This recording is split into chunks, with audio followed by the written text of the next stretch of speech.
Hi, and welcome to God Works Weekly. I'm Jeff Heisner. You can find us on Facebook, Instagram, and YouTube. Just check out God Works Weekly or Concordia Market. Our thoughts and prayers are with Texas right now and the flooding that happened in the central part of the state. Reports say over 100 people are dead, many still missing. The Texas District is stepping up with ways to help. You can go to txlcms.org, and that's their website. They'll have a link right there at the top of the page. Now, Pastor Bill Tucker from Concordia San Antonio gave this message to his congregation this past Sunday. It's normally such a fun weekend, but obviously your heart and mind is where mine is with all of the heartache and devastation and concern and prayers for the folks affected by the flooding in the Hill Country this weekend. And so we remember them in our prayers. In fact, we have a link. I know we want to do something to help right now. There is no thing to do to help physically. That'll come sometime later. Right at this moment, if you don't have the right credentials, you can't even get into the area. But my wife, Julie, you may or may not know, coordinates disaster relief for the Texas District. And so as the opportunities and the needs come forward, she'll be able to keep us informed, let us know how we can help. The thing that is needed in the meantime are financial contributions. And if you are interested in doing that, you can do that through Concordia. There is a link on the Concordia page for disaster relief. You can speak to the folks out at the kiosks and write a check or give a cash contribution and let them know that you want to go to disaster relief. Here's the commitment that we make and have made all along about funds given for disaster relief. 100% of those dollars will go to those in need and to help with the relief efforts. And so if that's how you'd like to make a contribution, feel free to do it that way. Keep your eyes and ears open, because as things develop, and it usually takes a little while for that to happen, but as things develop, we'll let you know about opportunities to serve in other ways. Here are some of the links to help or to donate. Now, last year, Sally Hiller spearheaded rescue relief for the Southeastern District when Hurricane Helene hit. Now, a year later, they're still rebuilding and working to help people in the Carolinas. Hiller recounts the crazy amount of storm damage that she saw and that they faced, and what still needs to be rebuilt. A lot of tree, the wind of the storm, lots and lots of trees. I think on one property they were working with over 40 trees that had fallen. So you just don't take one tree off the house and clear the driveway, So there's a lot of tree damage. There was a lot of mudslides. The river rose and changed the whole course of its path. Like I said, at Trinity Tryon, the river was 20 feet from the church. It's now 10 feet. And a part of their recovery was building a new retaining wall to kind of try to keep it within the new riverbed. As that happened, trees came down and bridges were washed away, and houses were washed away, and flooded, lots of flooding. Just with bridges, the Department of Transportation in that area reported 1,000 bridges damaged.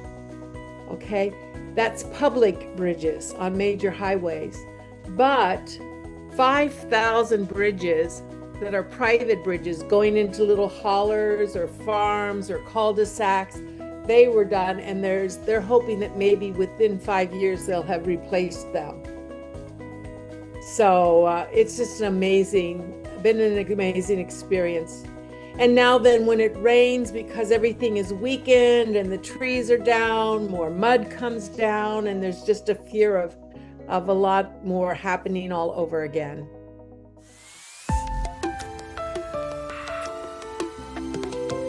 Going inside Concordia Market, we're checking in on Visual Faith Ministry, which incorporates visual faith tools and so many resources that creates a huge community of believers.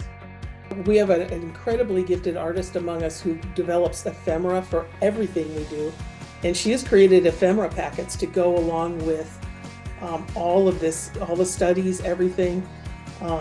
We also have monthly devotionals. We have Bible journaling kits. There's a whole incredible series that goes with the lectionary.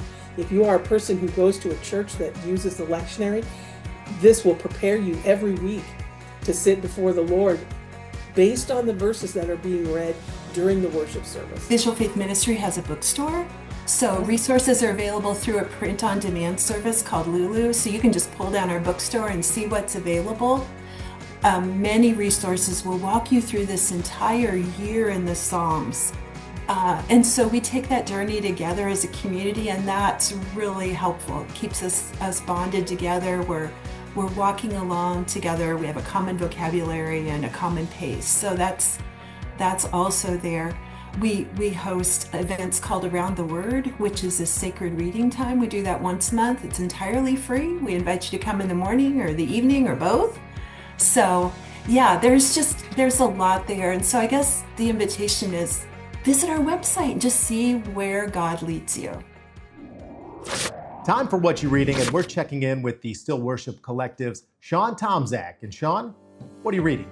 I've been reading through this book by this pastor in Australia. His name's Mark Sayers, and he wrote this book called Non-Anxious Presence. It's really about, leading through what he talks about as the gray zone. So, as different eras are kind of coming and going, and we've got a lot of fluctuation in the world, in leadership in our country, and in just leadership in the systems of which we have oftentimes historically found confidence in.